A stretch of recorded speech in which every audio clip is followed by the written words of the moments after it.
The year was 1919. No, I was not around yet, but Woodrow Wilson was the president. Prohibition had just gone into effect. In June, the Treaty of Versailles was signed, which is considered the official end of World War I. Also in 1919, a baby named Ruth was born. Well, that baby is now 100-year-old Ruth Parman. She met with KHQ's Cory to explain her secret to a long and happy life.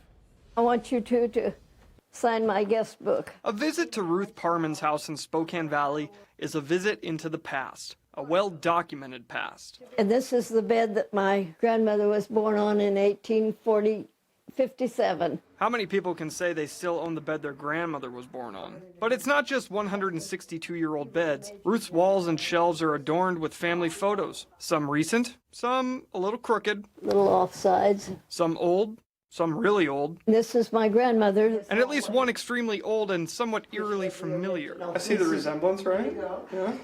She has diligently preserved her family's history during her lifetime, a lifetime that turned 100 years old on Friday. On November 8th, 1919, Ruth was born in a small town in Missouri, a long way from Spokane and a long way from today's modern conveniences. When you grow up without electricity and without water in your house and pump your water and had your windmill in the backyard, and it's a different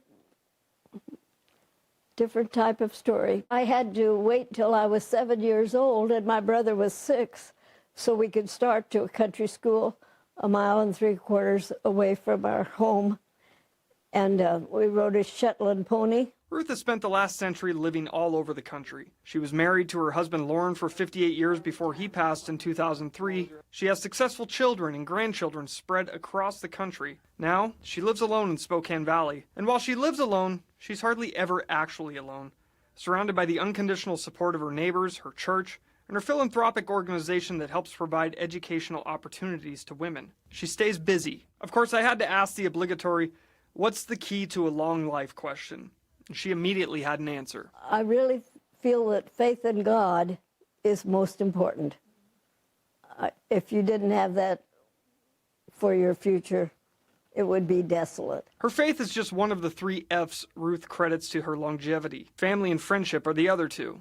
But fitness could certainly be added to the list. Ruth wakes up every day at about 5 a.m., drinks a protein shake or something called Postum. But they don't make it anymore, right? Yeah, they do now, the last 2 years. That's wheat bran and molasses. Okay. You're welcome to have it if you'd like.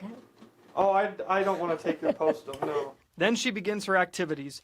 Activities that could include genealogy, gardening, swimming, or walking in the spring or summer, or even shoveling snow in the winter. She has considerate neighbors who look out for her, but she certainly doesn't rely on them. Ruth's neighbors told me a tale of one time when the gate to her community was locked. What did the then 98-year-old firecracker do? Call for help?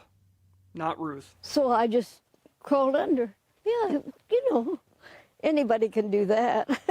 Not just anybody, Ruth. It's hard to sum up 100 years of life, love, work, faith, service in just a few minutes we have here. But hopefully we've been able to preserve a little bit of the life of a woman who has spent the last century preserving so much of her own history. The branches of her family tree decorating her walls, a guest book full of 2 new signatures, and a cup of Postum. She'll tell you all about it. Happy birthday, Ruth. Here's to many more.